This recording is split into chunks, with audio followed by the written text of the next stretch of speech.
TFCU. The University of Tennessee System. 5 campuses, one just for you.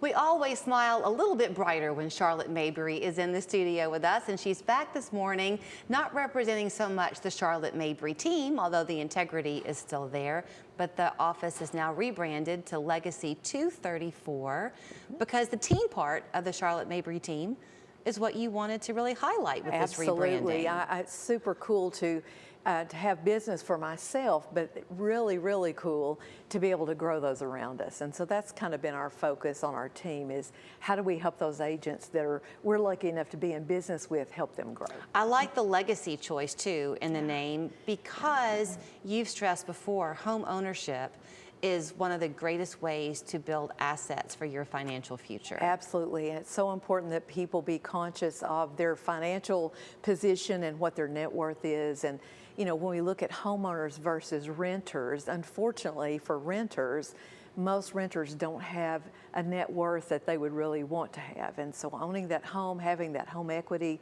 makes such a difference in your bottom line net worth. So now here you and I are talking after a crazy week. Wow, in Chattanooga. So we're talking about the rains that came this week and what that did to so many people who thought that Charlotte, they were fine and protected from waters that quickly rose. I mean, you know, we talk so much to homeowners about doing everything you can to keep water intrusion away, of, you know, grading your yard away and being sure you've got gutters and that they're directed away from a house and waterproofing and all those things.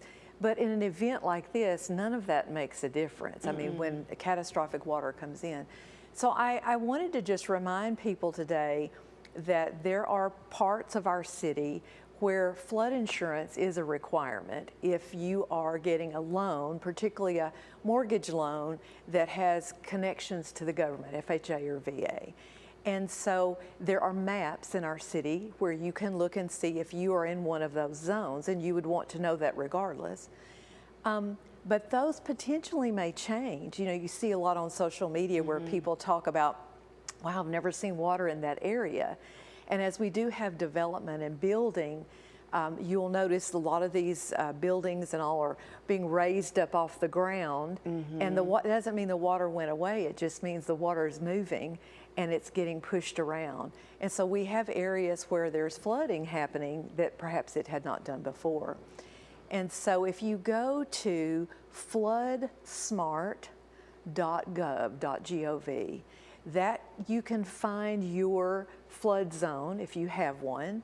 We all have some sort of rating, and look at that.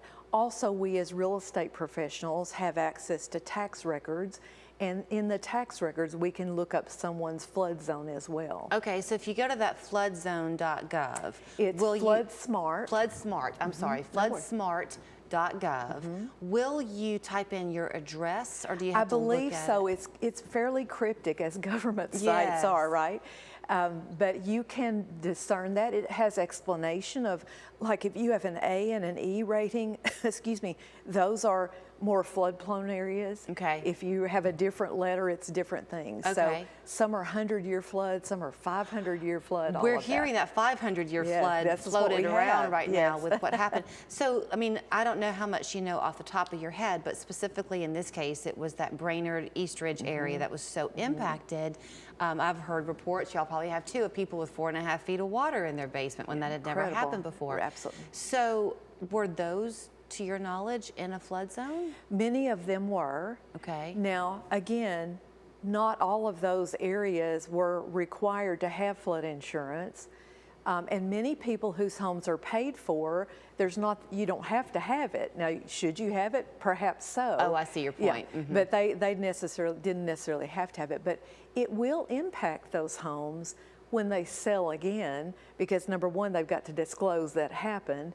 And number two, if FEMA makes a change in where the flood map lines are drawn, and suddenly you weren't in a flood zone, but now you are, that means any new buyer that comes along will have to obtain flood insurance if they're getting a loan. Is flood insurance transferable at a sale? You know, that's a great question. I don't think so.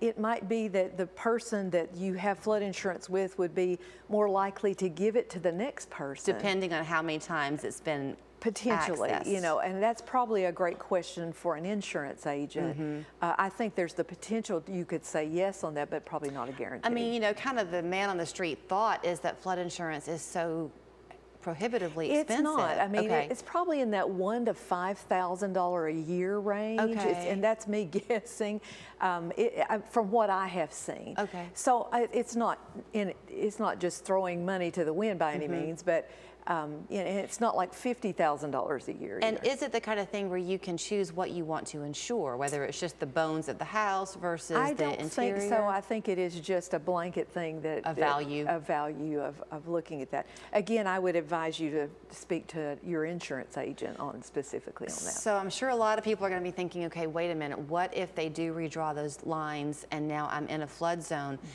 Is there some kind of notification you're given? I would think you would receive something in the mail because that's a FEMA government related thing. So I would look at flood, you know, looking at that floodsmart.gov and just checking on that to see where you are right now, know about that. If you can't find it, if you'll call my office, in 2 seconds I can look up your tax record and tell you at least what the tax records say in your behalf.